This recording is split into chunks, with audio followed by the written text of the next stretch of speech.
Hello everyone! Magandang umaga. Tayo ay kakain ng ordinary meal here sa Japan. Ito pala po ang breakfast ko ngayon.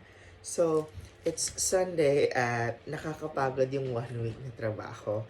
At every time kumakain ako ng mga ganito, naaalala ko talaga yung mga panahon na kumakain lang kami ng mantika, nag-uulam kami ng mantika at ng asin.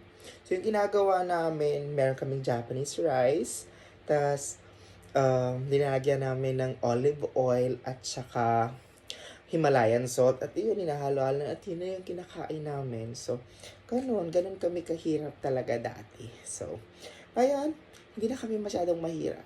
Konti na lang. Kakain muna tayo. Sige, wait lang po. Meron pula po tayong chorizo, galing po to ng Pilipinas. Sarap niya. Meron din tayong chicken skin.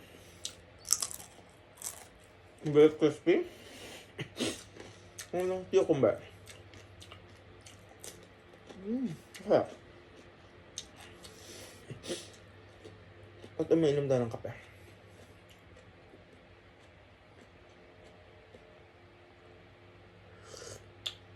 Mainit siya.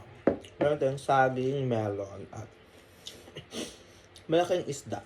Tsalam! Sobrang laki ng isda, diba? At yung sausawa natin, just vinegar and soy sauce. For this chicken. Ano parang lang salmon.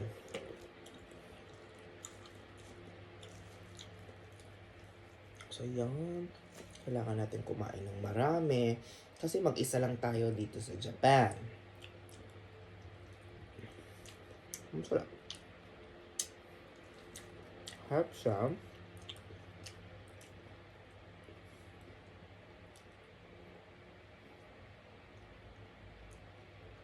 Mandang manok, adobo, at itlog.